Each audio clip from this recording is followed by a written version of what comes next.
Good morning, good evening, and good afternoon, YouTubers, wherever you are around the nation and around the world. This is Jerry Diamond with How to Get Out of Babylon.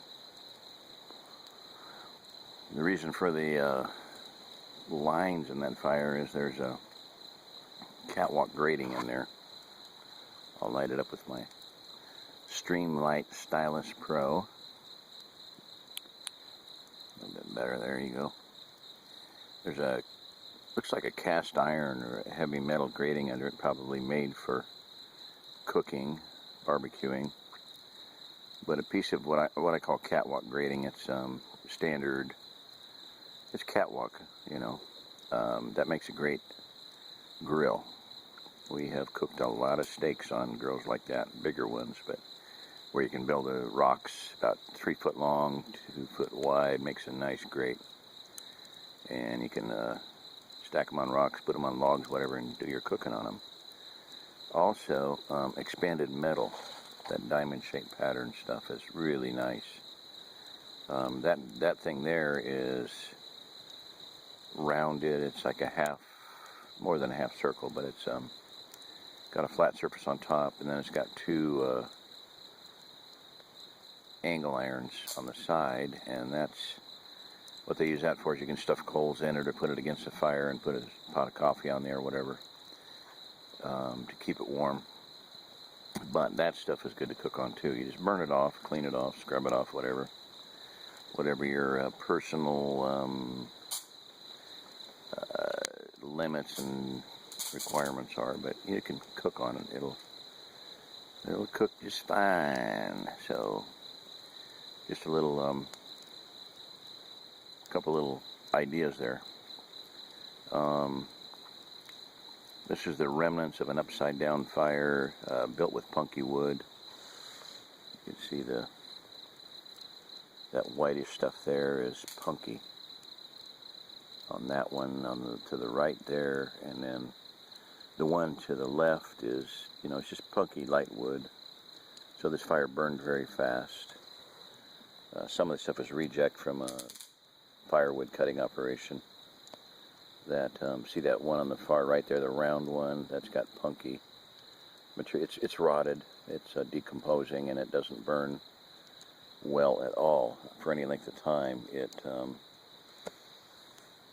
let's see, there's some there. You can just rub that up with your hand. When you pick up a piece of wood and it's really light and it was oak, that's a clue that it's not good wood. Turn the flashlight off. I don't really need it there. Just kind of look at the fire here. So anyway, a couple things there on cooking and on the type of firewood. Had this been green wood, and we did build one down at Matt and Kelly's place, and it was green wood, and it still fired, it still lit, but it lasted a long time. It lasted till morning. This one is not going to last till morning, but it was nice for cooking hot dogs on. Had these big, I think I got them at Walmart. Skewer there. They're about, good 3.5, maybe 4 feet long.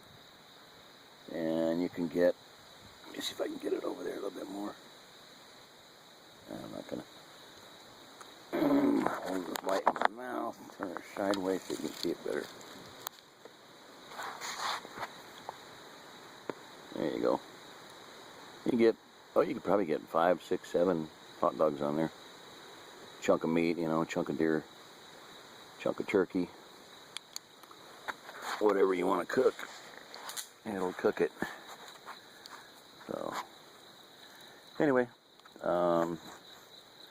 how to get out of Babylon. Build a fire and cook some food on it. With a skewer, with a stick, with a grate, whatever you got at hand. Improvise, adapt, overcome. Use what you have in view. There's one of the coolest things I ever saw was a Mexican family.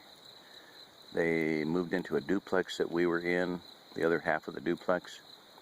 And they had a disc. A disc is a big round thing for disking up soil with a tractor. And they had taken one of those and they had welded 3 legs to it, steel legs, and they had welded in the little hole in the middle for the axle where it fit on the device. And they were cooking tortillas, and they gave us some. They made burritos. Oh my gosh, they were awesome. They seasoned it, burned it off in the fire. Any metal will be usable to cook on. They cleaned it off. They seasoned it with cooking oil, and I'll tell you what, those were some of the best burritos I've ever had in my life. And it was just funny because it was in Colorado, it was in Denver, in Aurora, Colorado, and they just built a fire right there on the lawn, burned a hole in the lawn, totally weird, but that's what they were used to doing. I don't know, they used twigs, pine, whatever, sticks. Might have been a pine tree around. They just made a little fire and cooked tortillas on it, burritos. Man, they were good. Anyway, improvise, adapt, and overcome. Use what you have at hand. Use what's in plain view. Make it work. Whatever you see, use it. Think about what can be used for something else, and what can be used that, okay, this was a, whatever, PVC, half-inch PVC with just a little bit of a polishing of cold steel blowgun darts. We'll fire blowgun darts with broadheads. You can fish with it, hunt small game, hunt deer. I talked to a guy one time, he said he laid in a deer path, and shot a deer through the eye with a blowgun. That was a lot of years ago at a gun show. I don't remember. Maybe it was just a story, but totally feasible.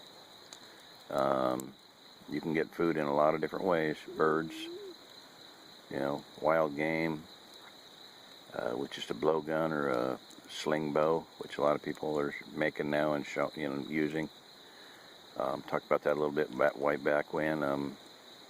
Coat hanger wrapped across, wired across a wrist rocket will make you a bow that you can take game with.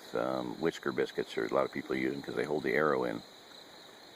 Just a wrist rocket, $10 wrist rocket, and whatever they cost, and something to hold the arrow in place, and it'll get you game. Wild food, meat on the hoof and crops in the ground. But in this case, yeah, the meat's on the hoof, but it's wild. You're not domesticating it, but they're out there. Alrighty, well, that's about enough for today, for tonight. I'm going to do another one, but maybe 2 or 3, because I got some other things on my mind that I want to talk about on my heart. This is Jerry Diamond with How to Get Out of Babylon. If you're listening to this, you are the remnant.